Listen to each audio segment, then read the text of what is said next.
Altro che autonomia del Veneto. Il prossimo esecutivo sarà molto attento alle regioni del sud, vero campo di battaglia elettorale per la politica italiana.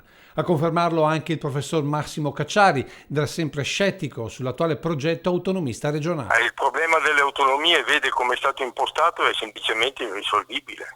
Sono chiacchiere, perché così come è stato impostato provocherebbe un tale buco nel bilancio pubblico che diventerebbe insostenibile. Quindi secondo lei verrà, come dire, abbandonato da questo nascente governo? E infatti non c'è assolutamente nei 5 punti di Zingaretti.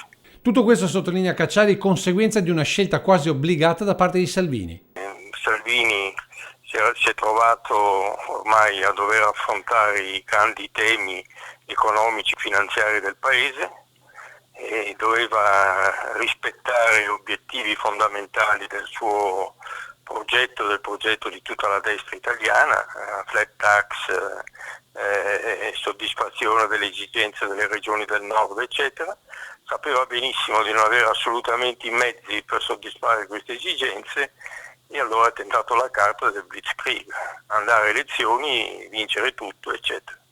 E il Blitzkrieg gli è andato male, sembrerebbe essergli andato male, quasi sicuramente gli è andato male. Economia e bacino elettorale del meridione, quindi i punti cardine su cui dovranno ripartire i partiti, sia per un governo a lunga gittata che anche solo per arrivare ad elezioni in primavera.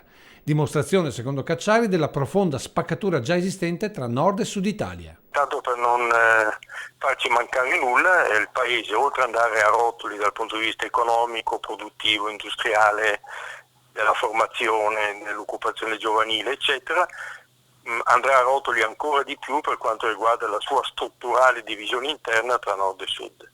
Cioè è un paese davvero che sta attraversando una crisi di sistema a 360 gradi. Le forze politiche la stanno affrontando in questi termini indecenti e avanti popolo. Con questo, diciamo, fra virgolette, ribaltone, come lo chiamano molti, il Veneto ci guadagna o ci perde? Tale e quale. Ci perde se noi vediamo, se noi stiamo dietro ai deliri autonomistici. Per il resto è tutto perfettamente uguale, ovviamente.